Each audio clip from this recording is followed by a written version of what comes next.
মণ্ডপ থেকে এসেছে যারা প্রথম দ্বিতীয় বিভিন্ন সেরা ভাবনা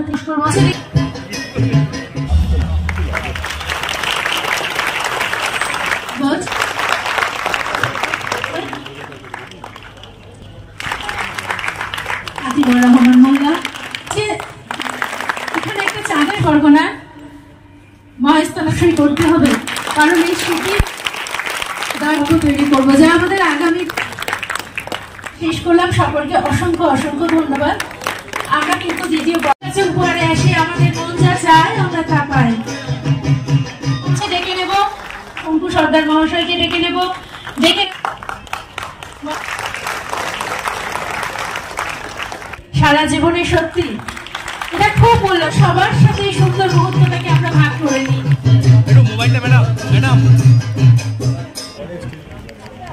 সকলকে একটু অনুরোধ জানাবো, শেষ পর্যন্ত একটু থাকবেন তুলে দিতে। এরপর সার্বজনীন দুর্গা পূজা কমিটি, আপনারা প্রস্তুত থাকবেন। সকলে জোরে করতালি দেবেন, কিন্তু এই করতালি করে এবং কোনো বিশৃঙ্খলা সৃষ্টি না। এখন না, তার পরিচয় কিন্তু তারা দিচ্ছে। আর আমাদের পৌঁছলে করতালি দেবেন, সম্মানগুলো আমরা দিয়ে থাকি। হাট সার্বজনীন, নতুন হাট সার্বজনীন আছে এই রেখেছে এবং আমাদের মনে শান্তি। বিশাল একটা সময়, একটা মুহূর্ত। আমি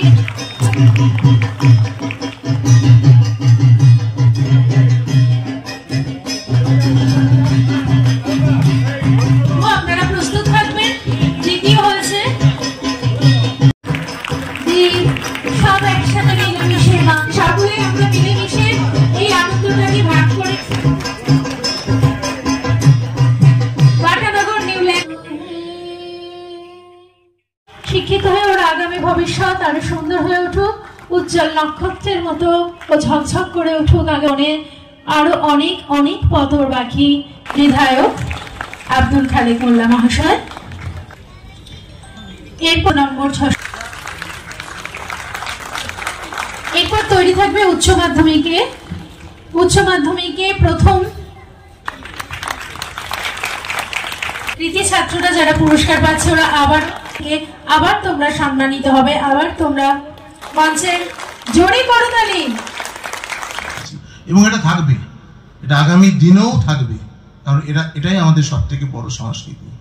আমরা পুজো কমিটিগুলোর কাছে একটা কথাই বলবো, যে সবই তো উনি বলেছেন, গোবিন্দবাবু এক্সহস্টিভলি বলেছেন।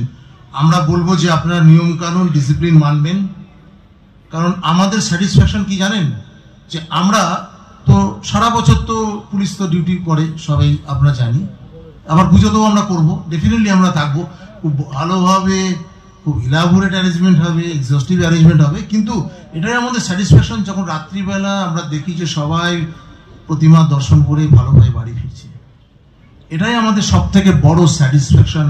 আর আমরা তো সময় দিতে পারি না, আমাদের পরিবারের সঙ্গে তো আমরা সময় দিতে পারি না, কিন্তু আমাদের এটাই মনে হয় সব থেকে বড় স্যাটিসফ্যাকশন। অনেক ভালো থাকুন, ডিসিপ্লিন মানবেন। আমি অর্গানাইজারদের, পূজা কমিটি যারা এসছেন, আপনাদেরকে একটা কথাই বলবো, যা যা আছে ডুজ অ্যান্ড ডোন্টস সেগুলো মানবেন। নির্দিষ্ট সময়ে প্রতিমা নিরঞ্জন করবেন। যা যা নিয়ম আছে সাউন্ডের ক্ষেত্রেও, ডিজে বাজানো, যেগুলো ডুজ অ্যান্ড ডোন্টস যে বললাম, যেগুলো মানা করা আছে, নিষেধ করা আছে, সেগুলো অবশ্যই মানবেন।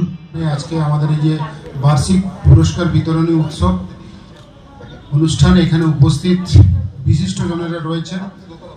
আমি সকলের নাম হয়তো বলতে পারবো না, দয়া করে মার্জনা করবেন যদি ভুল হয়ে যায়। তো আমাদের মধ্যে বিশেষ যে সমস্ত ব্যক্তিরা এসেছিলেন তাদের কাছে সত্যি আমরা কৃতজ্ঞ। তাদের মধ্যে আমাদের বর্ষিয়ান মাননীয় বজবজের বিধায়ক সাহেব ছিলেন, আমাদের মধ্যে উপস্থিত আছেন আমাদের বর্ষিয়ান একজন মাননীয় বিধায়ক মিডিয়া বুরুজ জনাব আব্দুল খালেক মোল্লা স্যার আছেন আমাদের মধ্যে, আমাদের মাননীয় এসডিপিও সৈয়দ রেজাল কবির স্যার আছেন আমাদের মধ্যে। তাকে আমরা কি করে হাসপাতালে নিয়ে যাব? তো এইটা আমাদের জনে জনে ক্লাবের প্রত্যেকটা মেম্বারকে আমি অনুরোধ রাখবো, তারা যেন এটা দেখেন। একটা মানুষের জীবনের বিনিময়ে কিছু হতে পারে না, তার মধ্যে একটা ভবিষ্যৎ লুকিয়ে আছে। একটা ইয়ং জেনারেশনের ছেলে, সে তার একটা অ্যাক্সিডেন্ট হয়ে যাচ্ছে। তো আমি এইটাতে সকলের দৃষ্টিপাত করব, সকলকে অনুরোধ করব যে প্রত্যেক ক্লাবের মধ্যে এগুলো ভালো করে আলোচনা করা। নেশা করে একটা রাস্তার মধ্যে বিশৃঙ্খলা তৈরি করা, হই হই করা। আমি দেখলাম কিছু কিছু পুজো কমিটির, আমি নাম বলতে চাইছি না, তারা দেখছি প্রসেশনটা করলেন, ঠাকুরটাকে নিজে জলে ফেলার মতো তাদের আর পরিস্থিতি নেই। দয়া করে এটা করবেন না। এটা আমরা যেটা করছি সেটা একজনকে আমরা টেনে নিয়ে এসে তাকে আমরা ঠিক জায়গায় নিরঞ্জনটা করতে পারছি না। এটা কেন হবে? এটা আমাদের ভাবতে হবে, এটাকে আরো সুন্দরভাবে, এটা সুচারুভাবে আমাদেরকে আরো এটাকে দেখতে হবে, এটা আমাদের বুঝতে হবে। এটা একটা নিছক পুজো নয়, এটার মধ্যে অনেক মানুষের সেন্টিমেন্ট জড়িয়ে আছে। প্রত্যেকটা মানুষ, আপনি প্রতিমা করছেন, আমার সেন্টিমেন্ট জড়িয়ে আছেন, উনি করছেন, তার মধ্যে তারটা জড়িয়ে আছেন। তো সেটাকে সকলকে গুরুত্ব দিতে হবে।